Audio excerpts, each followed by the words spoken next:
17 round magazines in there. And it came with 2 of them.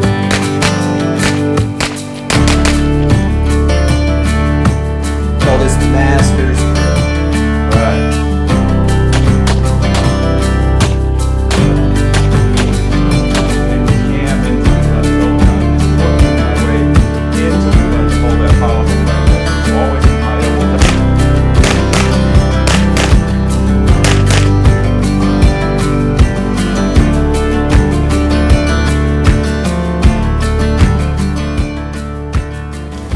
Welcome back, y'all, to another episode of Inside the Crosshairs. I'm Seth. And I'm Jay.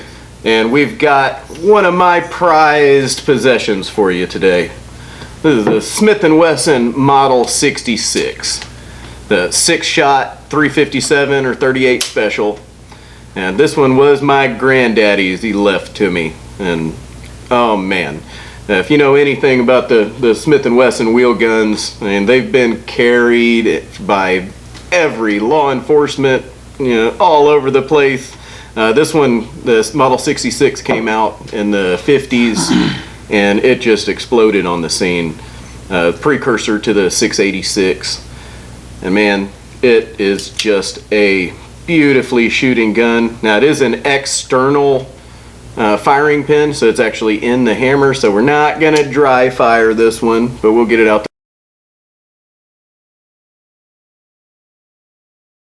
on the range and put some rounds through it. But it just has this, it doesn't even look like you can pull that trigger, it's so short. Short. They call that a hair trigger, and it is. And even the double action is pretty smooth. A lot better than the Berettas or the A-Rex and all that. Man, it's just a very well balanced, solid metal gun, wood grips, a 5-inch barrel. Yeah, I love the way the grip feels. Yeah, excellent sights. Yeah, it's a very, very accurate gun. Well, Smith & Wesson, Jerry Michalak and those boys. Yeah, they polish those triggers up a little bit, and that's about it. That is a hair trigger. Yeah. That is a hair trigger. My father carries a Smith & Wesson 357 revolver, and my grandfather also, bless his soul, carried the 357 Magnum. My stepmother carries a 357 Magnum Smith & Wesson revolver snub nose. This one spent a lot of years under Grandma's mattress. I don't think she'd be able to pull it out and shoot it, but wow.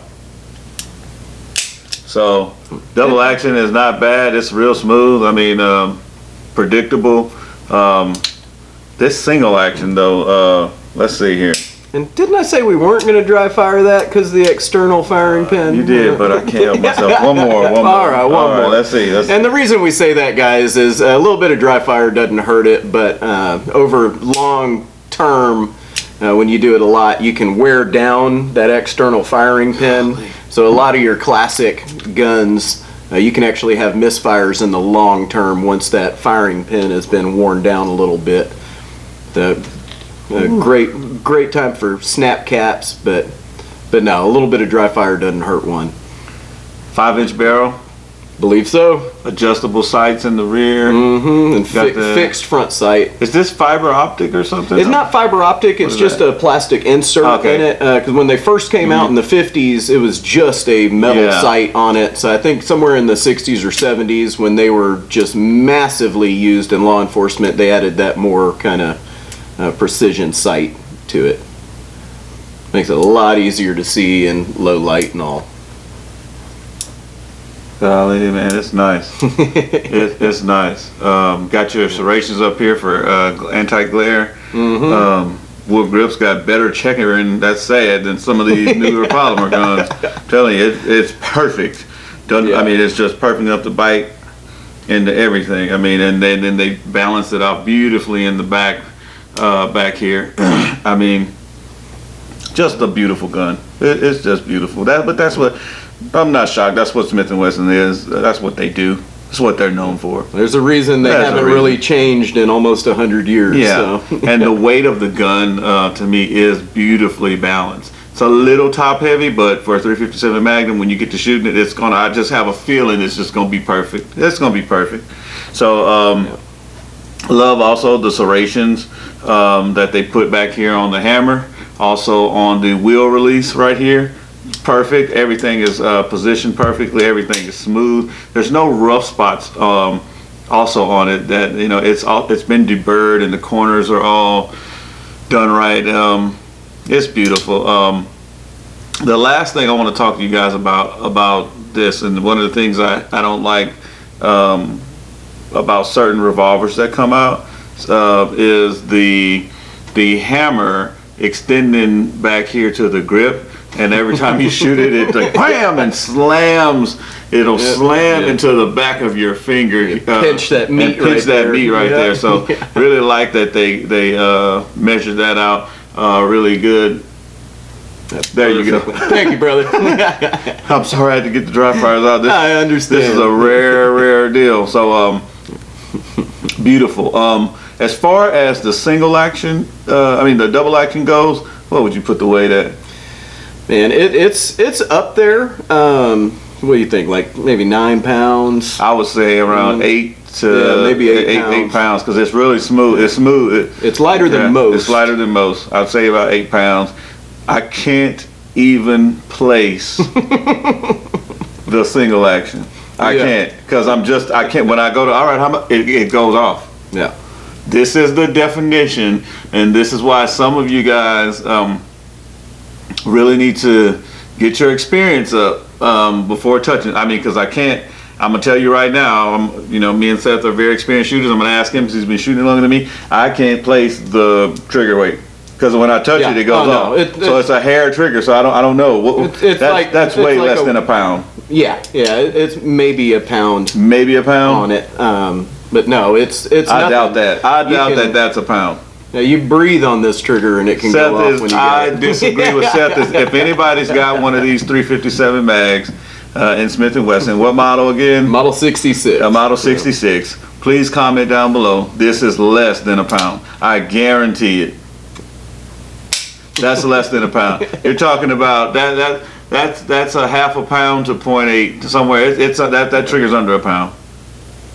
Now maybe from the factory when it first came out, it might have been that trigger's worn in beautifully. That trigger's under a pound. I'd be willing to say that it is. Grandpa bought it back late 60s, early 70s. Yeah. And I grew up shooting it, my cousins, and she's had some rounds through it. So yeah, 5-inch barrel, beautiful gun. Love the wood on it. Y'all have taken care of it. You have taken care of it.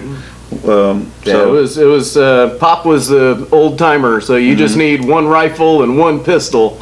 Yeah, that's kind of like you and I are. Yeah. Don't look at that safe over there. Don't worry about it. No, man. But yeah, no, it was his. He was so proud of this gun. That's why I wouldn't sell this to you for $1 million. No. Yeah, beautiful gun. I don't blame you. Beautiful gun, and well taken care of. I love the little Smith & Wesson logo that's in the wood there. Beautiful gun. I can't wait to. And it shoots 38 specials too. Right? Yeah, it'll shoot both. I can't wait to put it out there on the range and see what she'll do, man, because it is just gorgeous. That is a hair trigger in single action. Holy smokes! Oh, you'll see. The accuracy because of that trigger out on the range is just amazing. So. Oh yeah. So y'all stay tuned, and we'll get her out there. First wheel gun on the channel. Yeah. How many rounds it holds? 6. 6 rounds. Yeah. Stay tuned, guys. We'll get it out there. And until then, y'all hit all those buttons on there. Hit us some comments and that notification bell. Like, comment, subscribe, share, notification, share, everything. Like he said, that guy, Hair Trigger. Might have a nickname in Mr. Hair Trigger. All right, guys. Stay tuned for more episodes. Stay tuned for the On the Range footage. We love you, and we'll see you on the next one.